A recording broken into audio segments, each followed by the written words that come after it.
sparkling Portuguese wine, a pastry in the shape of a seashell, and a crepe named after pig innards. This week, we're in Aveiro, Portugal. Traveling the world to bring you delicious dishes, tasty beverages, and interesting experiences. This is the Destination Eat Drink Podcast on the Radio Misfits Podcast Network.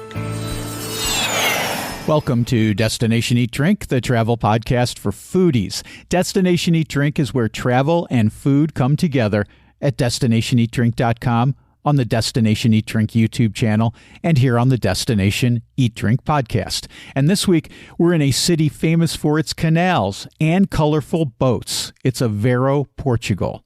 But first, if you could, please share with your friends the Destination Eat Drink podcast. It helps other foodie travelers like yourself discover the show. And if you really like it, please give a one-time or recurring contribution in any amount at buymeacoffee.com/destinationeatdrink. And thank you very, very much. Rossana Freitas is a guide in her hometown of Aveiro, Portugal. She's traveled all over the world and lived in the United States and Brazil, but decided to return to Aveiro to live, raise a family, and run her tour company, Center Aveiro. Rossana tells me about the beautiful boats of Aveiro and how you can ride them, Aveiro's Art Nouveau buildings, the famous candy-striped houses of Costa Nova, and climbing to the top of Portugal's tallest lighthouse. Plus, we talk food, like Aveiro's signature pastry, a unique crepe-shaped dish, and the local sparkling wine. Okay, I'm starving, so let's eat. Destination Eat Drink.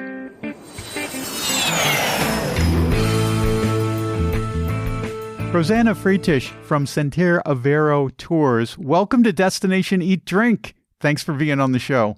Thank you. I was so happy that I got to do a tour with you when we visited Aveiro.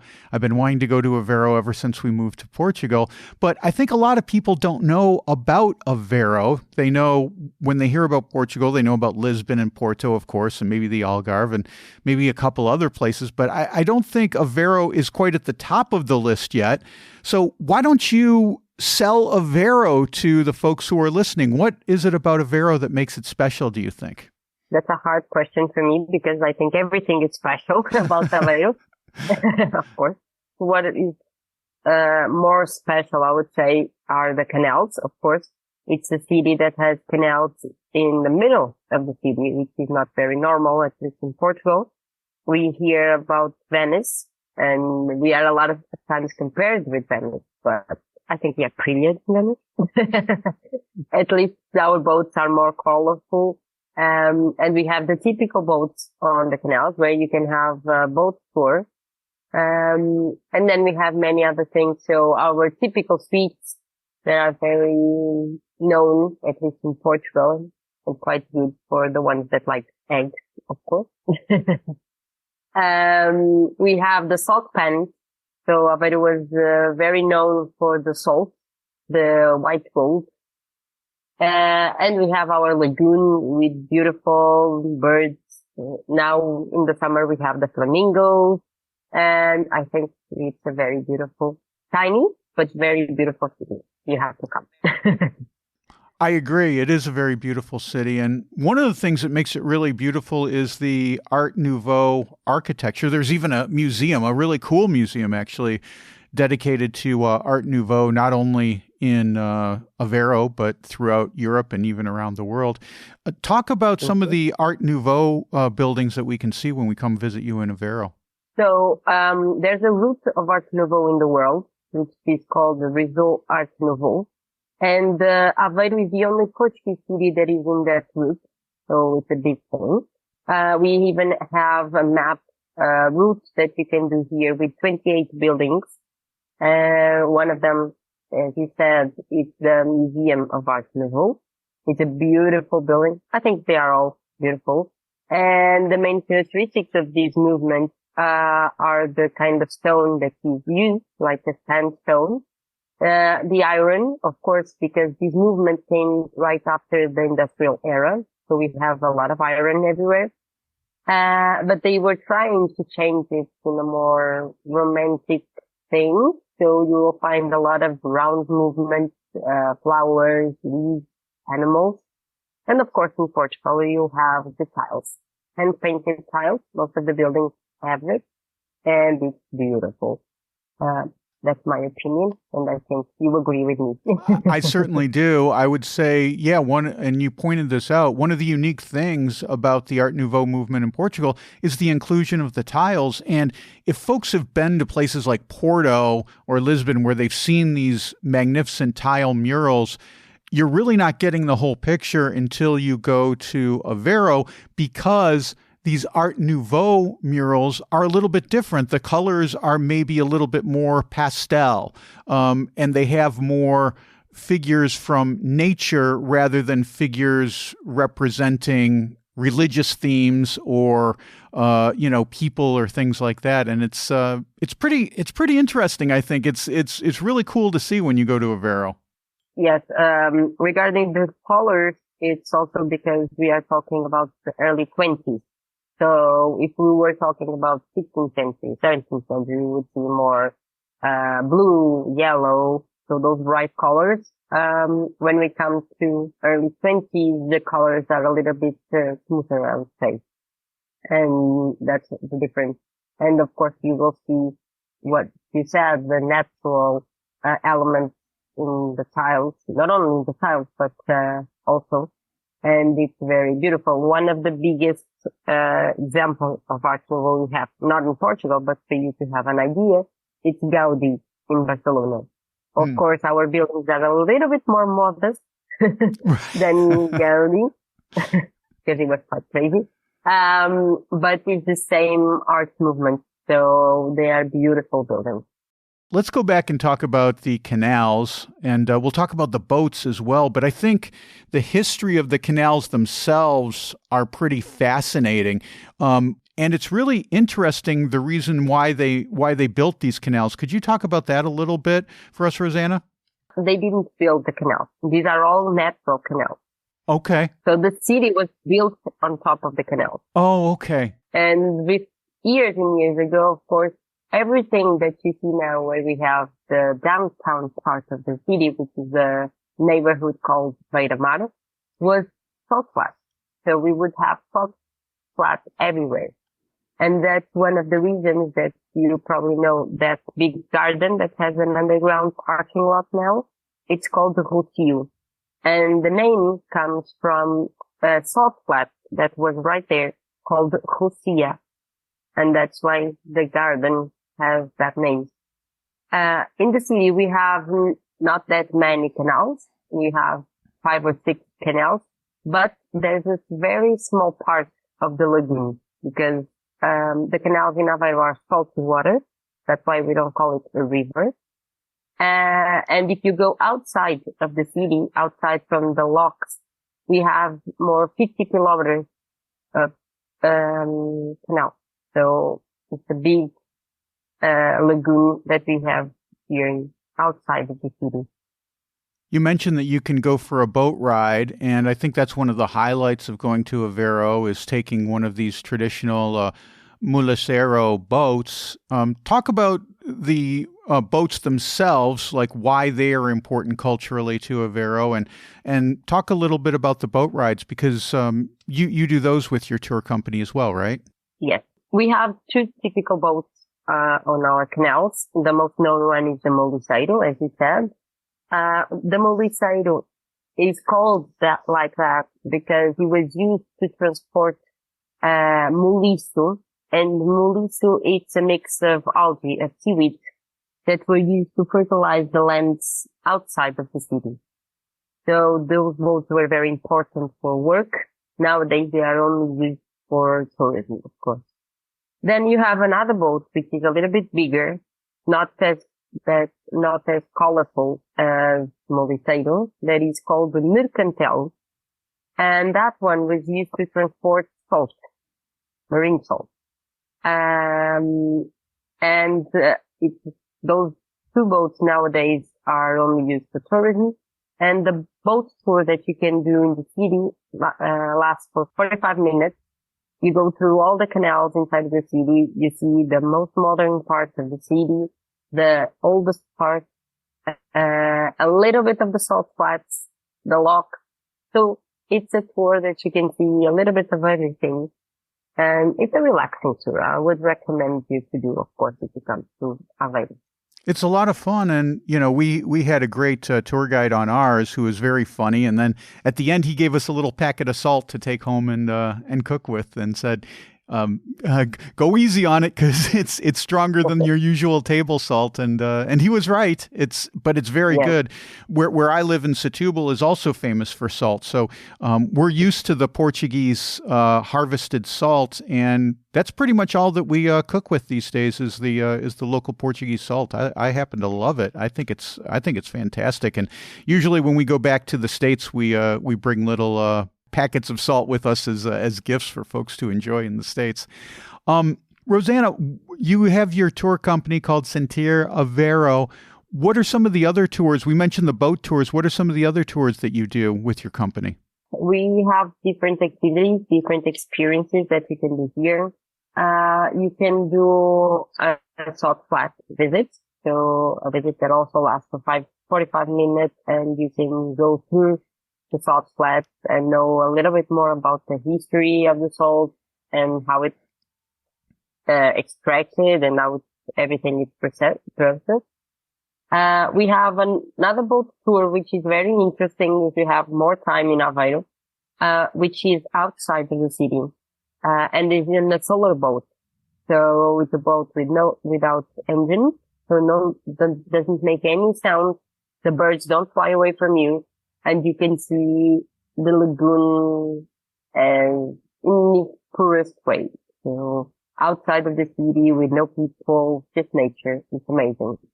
You have to come back to do that one. Yeah, I do, because I love those because we have an estuary here in Setúbal as well. Yeah. And I've done a boat tour like that where you see the flamingos and you see all the different kinds. The amount of wildlife in these estuaries is fascinating. And I'll bet in Aveiro, it's really cool too. So we got to come back and see you. That's the moral of that story, Rossana. Yes. I forgot to ask you, when I see the Molicero boats, they're very colorful, and some of them have designs on them, but some of them have figurative paintings on them. And I'm wondering, do those figures that we see, what is the significance of them? So all the Molicero boats have 4 paintings, 2 in the front and 2 in the back. 2 of them are usually, I would say, normal paintings. So figures that were important in Portugal, like Cristiano Ronaldo or Amado Rodrigues, or even figures that are important to Aveiro. We also have some religious ones. And then there's also always 2 paintings that are a little bit naughty, I would say. So with the double meaning, very funny. And the funny thing is that those kind of paintings are original from the boats when they were still used to work. So it's not a thing for the tourists, like a lot of things. But these ones are really original, and the men that used to work in the salt and in the fishing would have a lot of free time. So they would paint those kind of naughty paintings, but it's very funny to see them and pay attention to the legends they have. Very funny. You're so right. You've got to walk along the canals, because you'll often see those boats parked there, and you got to walk along the canals and just look. Take some time. Don't just walk past them and go, oh, that looks cool. Look at those pictures, because they are very funny in some cases, but they're also very beautiful too. So it's something that you can't miss. Still hand painted. Yeah, still hand painted. So let's talk a little bit about food, because this is a food-focused podcast. And one of the main reasons I wanted to go to Aveiro is so that I could try your famous ovos moles. And I got to say, you led me to one of the best places to get ovos moles, because when we first got there, we took the bus up there, and not far from I'm not going to say the name of the place, but not far from the bus station, there was a bakery that we went to, and we were hungry, and I went and I got one, and it was good, but it wasn't that great. And then we went on the tour with you, Rossana, and you took us to a place I was like, oh, this is what it's supposed to be like. You know, this is how you're supposed to get an ovos moles. And I'll always remember that. But tell folks who are listening, what is exactly the ovos moles? So ovos moles is the typical sweet from Aveiro. It's a conventual sweet. So the recipe was created by the nuns in one of our convents. And it's basically eggs and sugar. Like all good Portuguese pastries. Exactly. So inside we have egg yolk and sugar cooked for the ones that have problems with not cooked eggs. And outside it's like the holy wafer, the communion wafer. But it's better sweet than what it sounds, I guess. It doesn't sound that good, but if you go to the right place, as I told you. So I took you to one of the oldest, shops doing, the ovos moles, and one of the only ones that still do it in a traditional way. So everything is still handmade, and it's very good, I would say. One of the things that I think, as you go and you sample different ovos moles, and as we were there for several days, I got to try a bunch of them. I think the thing that differentiates them is the quality of the egg custard in the middle. You know, you want it to be still creamy. If it's older, it becomes a little gummy, and that's not as good.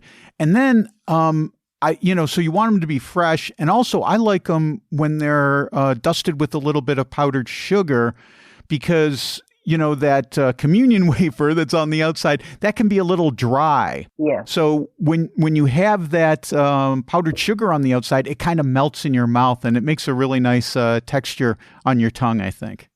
The bakery where I took you is the only one that do that sugar thing outside. So all the others don't have that, and maybe that's one of the big differences that we found between them. And another thing is, a lot of people think they should keep them on the fridge, and that's not true, because if you put them on the fridge, and that's what happens sometimes in some bakeries, they put it on the fridge and the sugar will crystallize.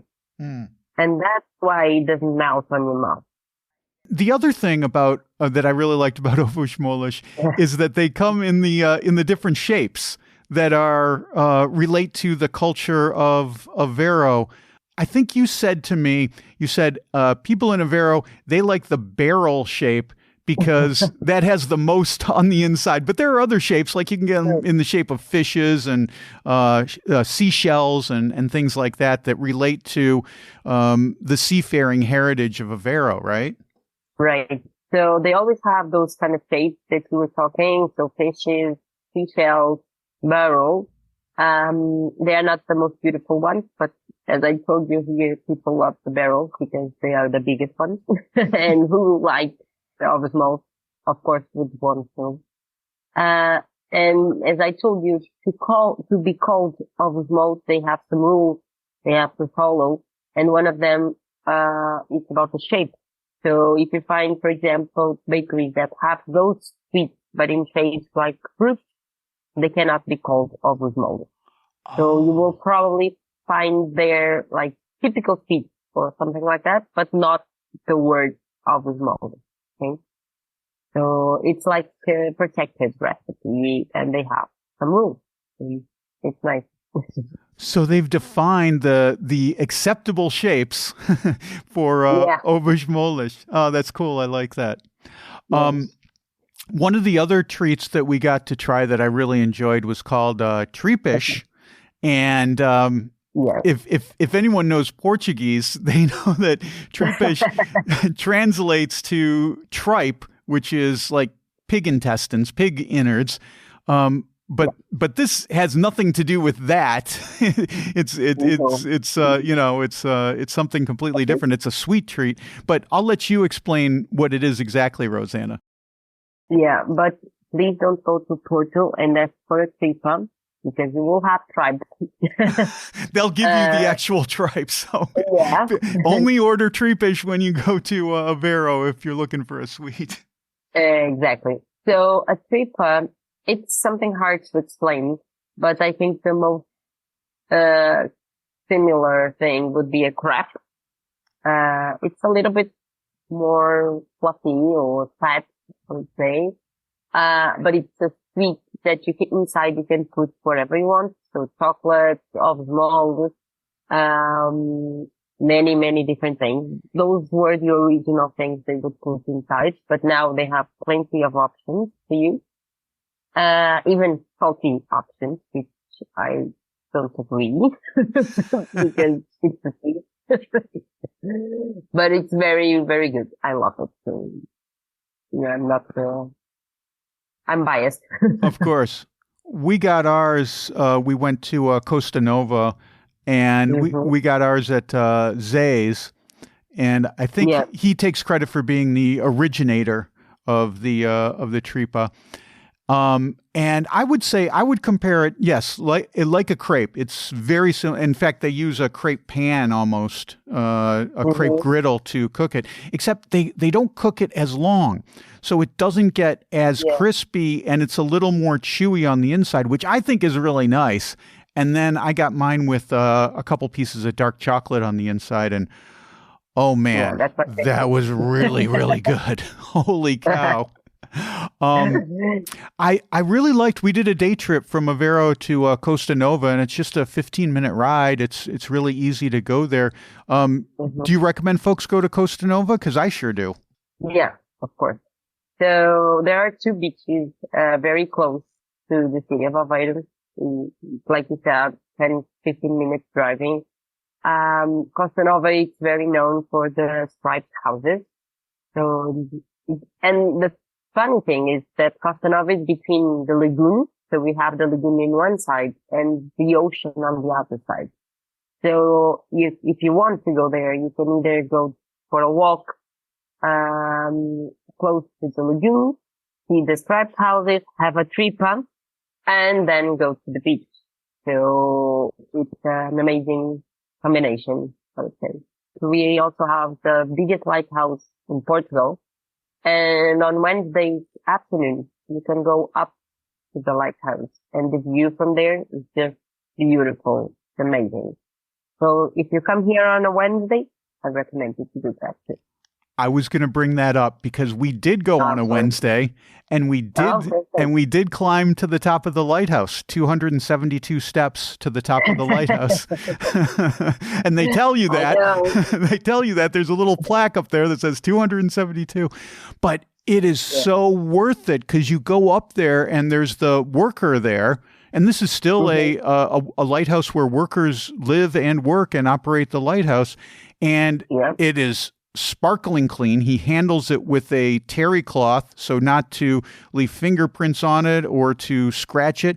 And then he opened up the light and showed us the lens and the illuminating bulb. And, you know, that part was fascinating. And then you see the views and it's like, whoa, it is so spectacular because you're looking right over the Atlantic Ocean. You can see the beach as far as you can see. And then you look the other way and you can, you know, kind of see into the lagoon and stuff. It's really special. But I talk about this on my website a little bit. Don't look to make online reservations. The way you do it is you walk up to the lighthouse and you wait for the Capitan to come out and you give him your name and he tells you, all right, come back at this time. Yeah. So we killed a couple hours, came back and got to climb the lighthouse, and it was one of the highlights of our trip. I loved it. Yeah, great. That's amazing. And most of the people forget a little bit about Barra because it's not as famous as Costa Nova, but I think it's also special. Of course, if you have the opportunity to go to climb the lighthouse, it's even more amazing. And if you have to kill a couple hours, there's tons of beach bars and restaurants and stuff right there, ice cream and whatever you want that you can, you know, go and you can have a good time. And, you know, there's always activities going on the beach. You know, kids are playing soccer and sunbathing and having fun. So it's pretty cool. You mentioned the striped houses, the paleros, and this is getting really popular with like social media, like Instagram. We were there. And, there are people posing and doing stuff, all kinds of stuff there. So it's getting pretty popular. But can you talk a little bit about the history of the striped houses in Costa Nova? So originally they were fishermen houses where the fishermen would keep their tools to work. And the original colors would be the black and dark red because of the sun. So it would be the colors that protected better the houses from the sun. And someone liked the idea of the stripes and started with colorful stripes. And from that it was very easy to get what we have today. Originally they were made of wood, of course. Nowadays, not anymore.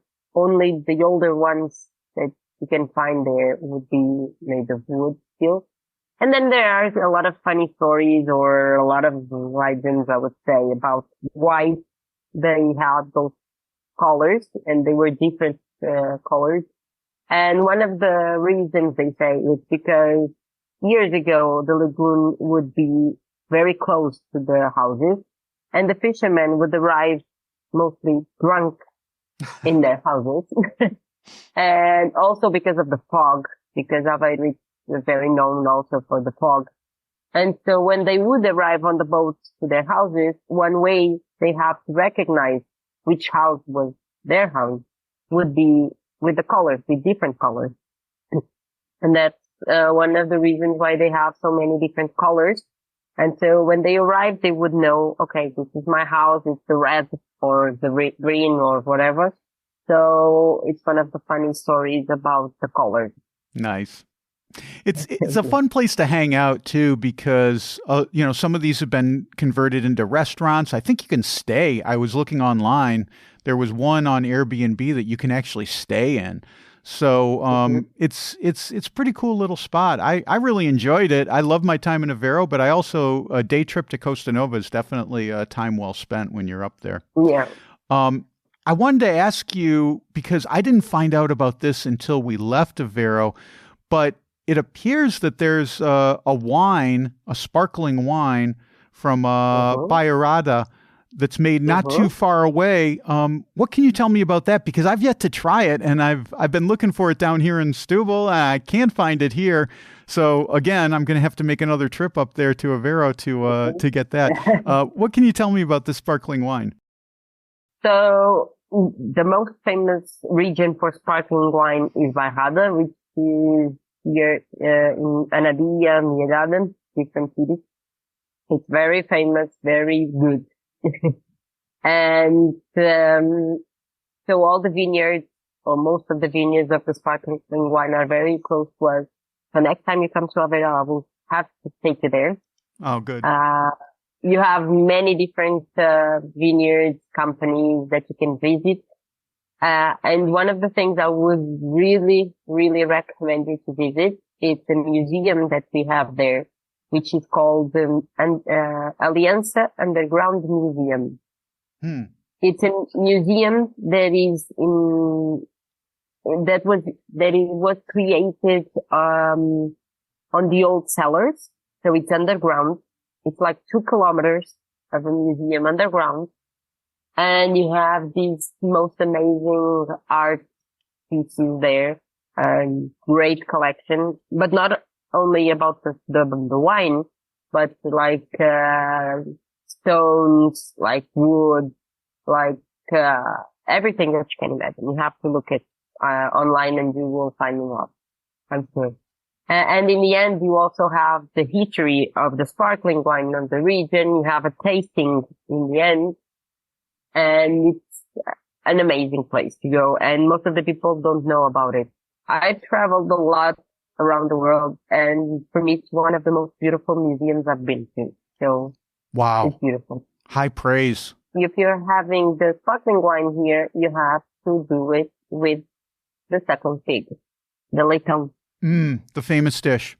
Yeah, it's pork dish, but it's an amazing dish. Guys, trust me, it's something that you never have. It's different from all the pork, all the second pigs that you have wherever in the world. And it's the perfect combination, the second pig with the sparkling wine. And then the dessert. The opposite. Of course. And you will be in love forever. Like I said, I haven't had the sparkling wine, but I think an ovish molish with sparkling wine would be the perfect cap off of a meal in Aveiro. Sounds divine. Well, Rossana Freitas from centuraveiro.pt will have a link to your website in the show notes so that folks can get in touch with you and book a tour when they come to Aveiro. Thank you so much for being on the show. It's been great catching up with you. We had such a fun time on our tour when we were in Aveiro, and it's been great reliving some of those memories with you today. Thank you. Thank you. Thank you for everything. Okay. That's the wonderful Rossana Freitas from Center Aveiro. You can reach her to book a tour at centuraveiro.pt. That's centiraveiro.pt. And I've also got a link in the show notes. I highly recommend her tours. They're fun and informative and very affordable. Well, that's it for this week. Next week, we're in Manila in the Philippines for 1,000 ways to make adobo and a dish called dynamite. Don't miss that. Until then, get over to destinationeatdrink.com. I just posted a new story. This one's about the iconic Guggenheim Museum in San Sebastian, Spain, and the incredible story of getting it built. Read that at destinationeatdrink.com/blog. There's also a new video on the website. It's about life in Portugal, culture shock, and getting acclimated. We talk with expats Susan and Tim about that. You can see it by clicking on the video tab at destinationeatdrink.com or by visiting my YouTube channel at Destination Eat Drink 946. If you're at all interested about life in Portugal or even thinking about moving here, that's a good video to watch. All of them in the Life in Portugal series are, I think, pretty informative. And if that weren't enough, I also have a Substack page that also talks about life in Portugal. I just posted a story about the cafe culture here in Portugal. And if you're interested in that, you can read it at destinationeatdrink.substack.com. And if you'd like to support Destination Eat Drink, you can do so at buymeacoffee.com/destinationeatdrink. And thank you very, very much. Destination Eat Drink is distributed by the Radio Misfits Podcast Network and Ed Silla. Thanks, Ed. I'm Brent Peterson. I'll see you down the road. Join us next week for another culinary adventure on Destination Eat Drink, a presentation of the Radio Misfits Podcast Network.